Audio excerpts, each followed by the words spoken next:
جو ہے جو اللہ تعالیٰ کی ثنا ہے، اور دوسرے میں دعا ہے، اس لیے دو حصوں میں گویا تقسیم کیا ہوا ہے، ٹکڑے ٹکڑے کیا ہوا. اور بعد نے کہا یہ مسانی اس کو اس لیے کہا جاتا ہے، ایک تو بار بار پڑھی جاتی، دوسرا نزلت مرتين مرة بمکہ ومرة بالمدینہ معها 70,000 ملک. فرمایا یہ 2 مرتبہ نازل ہوئی، مکہ مکرمہ میں 1 مرتبہ، مدینہ منورہ میں 70,000 فرشتے آپ کے ساتھ اس کے ساتھ تھے. اعوذ باللہ من الشیطان الرجیم، بسم اللہ الرحمن الرحیم.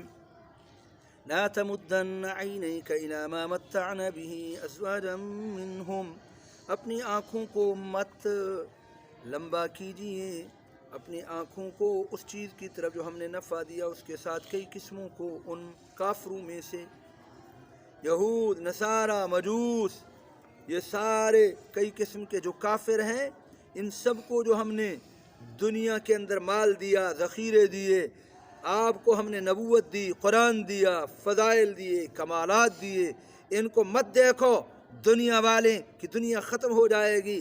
حدیث شریف میں فرمایا لو كانت الدنيا تعدل عند الله جناح بعوضة ما سقى منها كافرا شربة ماء.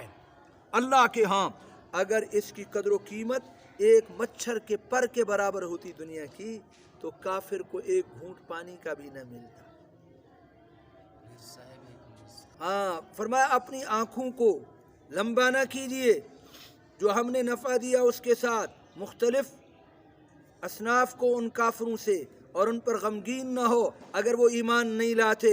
حضور کو تسلی دینا ہے، وَاخْفِضْ جَنَاحَكَ لِلْمُؤْمِنِينَ، اپنے پہلو کو پست کرو ایمان والوں کے لیے. وَقُلْ إِنِّي أَنَا النَّذِيرُ الْمُبِينُ، اور فرما دیجئے میں واضح ڈرانے والا ہوں اللہ کے عذاب سے. كَمَا أَنزَلْنَا عَلَى الْمُقْتَسِمِينَ، جیسا کہ ہم نے عذاب کو نازل کیا ان لوگوں پر جو تقسیم کرنے والے.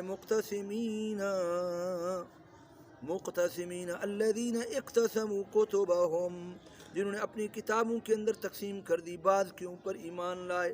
حضور علیہ السلام کی اوصاف، آیت رجم، بعض کو تبدیل کر دیا، بعض تورات پر ایمان لائے، بعضوں جو ان کے موافق تھی، وکفروا ببعضھا، جو ان کی غرض کے مخالف تھے. وَاخْفِضْ جَنَاحَكَ لِلْمُؤْمِنِينَ، میرے محبوب پیغمبر اپنے بازو کو، پہلو کو پست کرو ایمان والوں کے لیے. وَقُلْ إِنِّي أَنَا النَّذِيرُ الْمُبِينُ، فرما دیجئے میں بھی ڈرانے والا ہوں اللہ کے عذاب سے تمہارے اوپر، کہیں عذاب نہ نازل ہو جائے. بَيِّنُ الْإِنذَارَ كَمَا أَنزَلْنَا عَلَى الْمُقْتَسِمِينَ، جیسا کہ ہم نے اتارا عذاب کو ان لوگوں پر جو اللہ کی کتابوں کو تقسیم کرنے والے ہیں. الذین جعلوا القرآن، وہ لوگ جنہوں نے، قرآن سے مراد یہاں خاص قرآن نہیں ہے، وہ اپنی کتابوں کو جو ان کے اوپر نازل کی گئی ان کو ٹکڑے ٹکڑے کر دیے، بعض کے اوپر ایمان لائے، بعض کا کفر کیا. اس سے بعد نے کہا یہود و نصارہ مراد ہے، اور تورات اور انجیل کے ٹکڑے کر دیے، بعض چیزیں جو ان کے مخالف تھی اس کو چھوڑ دیا، اور جو ان کے موافق تھی ان پر عمل کیا. ایک دوسری تفسیر یہ ہے کہ مراد اس سے وہ ہے، یہ اہل مکہ مراد ہے جنہوں نے مکہ مکرمہ کے راستے تقسیم کر دیے، لوگوں کو اسلام سے روکتے تھے. کیا کرتے تھے؟ راستے میں بیٹھ جاتے تھے. کہتے ہیں لکھا ہے کہ 16 آدمی تھے جن کو ولید نے بھیجا، ولید ابن مغیرہ. یہ ولید جو ہے بڑا ظالم تھا، حضور کا بڑا دشمن تھا.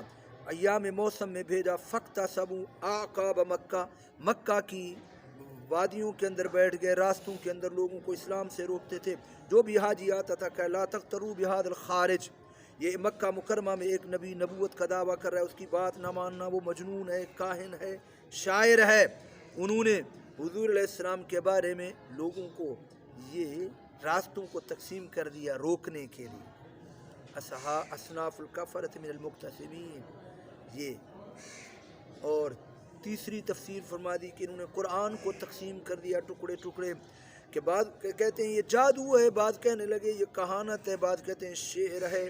یعنی اس سے ایک قول کے مراد کے مطابق مراد وہ اہل کتاب ہیں جنہوں نے پہلی کتابوں کے ٹکڑے ٹکڑے کر دیے، بعض کو ایمان لائے، بعض کو چھوڑ دیا، اور دوسری تفسیر کے مطابق یہ اہل مکہ ہیں جنہوں نے راستوں کو تقسیم کر دیا تھا لوگوں کو روکنے کے لیے۔ فَوَرَبِّكَ لَنَسْأَلَنَّهُمْ أَجْمَعِينَ، تیرے رب کی قسم ہے ہم ان سب سے پوچھیں گے سوال توبیخ۔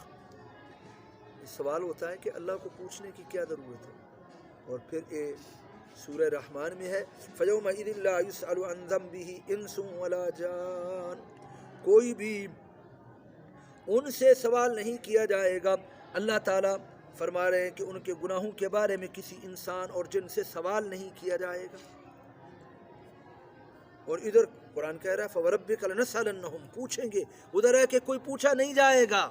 فَيَوْمَئِذٍ لَا يُسْأَلُ عَنْ ذَنبِهِ إِنسٌ وَلَا جَانٌ، اس کا جواب دے رہے ہیں۔ جواب یہ ہے کہ ایک سوال ہوتا ہے معلومات کے لیے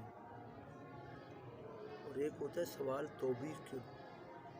اور کھیل لے میں تیرے کو پوچھ داں، پوچھ گن، استاد بھی کہہ دیتے ہیں، بڑا باپ بھی کہہ دیتا ہے میں آپ سے پوچھتا ہوں، اس کا پوچھنے کا کیا مطلب ہے؟